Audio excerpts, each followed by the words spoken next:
All right, let's get right into it. You've just spent what feels like an eternity, rocking, shushing, maybe a little feeding. And finally, your baby is asleep in your arms. It's that moment of pure bliss. So you do the slow motion creep over to the crib, you pull off this perfect ninja-level transfer, and the second their tiny back touches that mattress, bam, eyes wide open.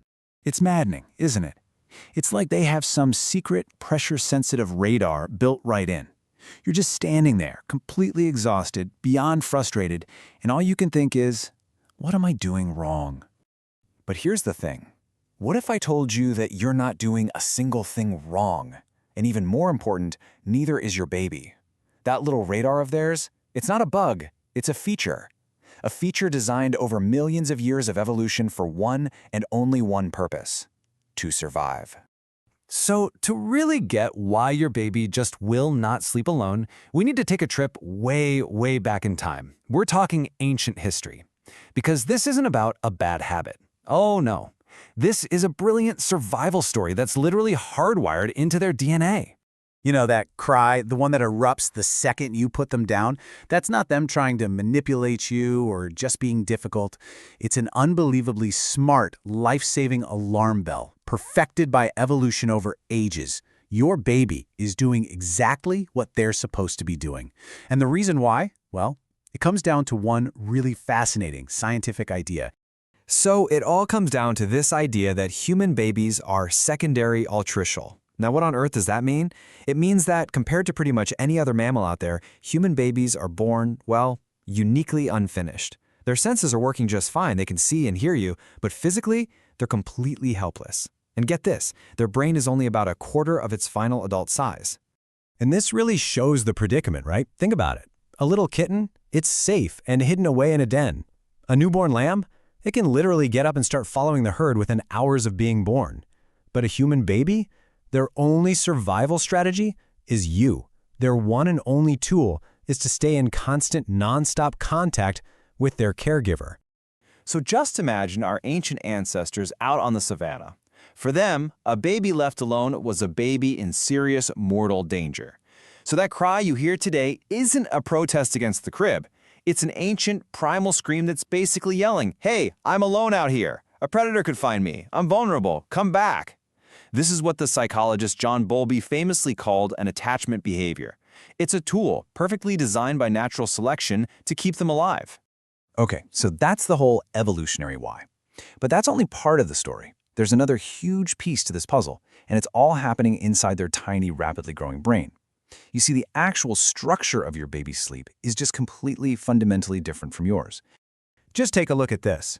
Newborns spend a whopping 50% of their sleep time in REM, or what's called active sleep. That is double what we get as adults. And it's not just for dreaming about milk. No, this is when their brain is like a construction site on overdrive, building trillions of neural connections. That's why it's such a light, twitchy, even noisy kind of sleep. There's a really important reason for it. And this is a game changer. An adult sleep cycle is, 90 to 120 minutes long, and we dive right into deep sleep pretty quickly. But a baby's cycle? It's only about 50 to 60 minutes long. And here's the kicker. It starts in that super light, active REM stage. This makes their sleep just incredibly fragile and so easy to disturb. Now, at the end of every single sleep cycle, every human, you, me, and your baby, has this brief, natural moment of waking up. It's called a microarousal. For us, we probably just roll over, pull up the covers, and fall right back asleep without even remembering it. But for a baby, this moment is a critical security checkpoint. And if they fell asleep feeling warm and safe in your arms, and now they wake up feeling cold and all alone in a crib, their brain doesn't think, "Oh, I'm in my bed." Nope, it hits the panic button. It screams, "Danger, the environment has changed. Wake up now." And all of this leads us perfectly to one of the most dreaded phrases in the entire parenting universe, the 4-month sleep regression. Parents talk about it in hushed, terrified tones. But what if I told you the science shows we've been calling it the wrong thing this entire time? Okay, here is the big secret, the thing nobody tells you. Your baby isn't going backward. They're not regressing. They are leaping forward. This isn't a regression, it's a massive, permanent, neurological progress. It's a brain upgrade. Their whole sleep system is maturing, and all that chaos you're experiencing, it's just the side effect of this absolutely incredible development. So, what's actually happening during this brain upgrade? Well, there are three amazing things going on all at once. First, their whole sleep architecture permanently shifts to be more like an adult's, with distinct light and deep stages. Second, their body starts kicking in its own production of melatonin, that's the sleep hormone. And third, and this is the big one, their brain takes a giant cognitive leap. They suddenly understand object permanence, the idea that you still exist even when you leave the room. And when you combine that with separation anxiety, well, it means they're now officially smart enough to miss you and worry when you're gone. Okay, so if being close is so biologically normal for a baby, why is there so much pressure, especially in some cultures, for them to sleep all alone? This is where we get into this really fascinating clash between our ancient biology and our modern cultural beliefs. Let's circle back to that psychologist John Bowlby and his attachment theory. He basically said that when we consistently respond to a baby's cries, we're not spoiling them, not even close. We're building what he called a secure base. We're literally teaching their nervous system that the world is a safe place and that they are deeply loved. And here's the paradox. That foundation of complete security is what actually allows them to become truly confident and independent later in life. And this is where you really see culture take the wheel. In a lot of Western societies, the big goal is independence, right? So sleeping alone is seen as this important first lesson. But you go to other cultures, like in Japan or among the Mayan people, and the goal is interdependence. Sleeping together is just normal. It's what you do. And this just proves that putting a baby in their own room is a cultural choice, not a biological necessity. And Dr. James McKenna's research takes this even further.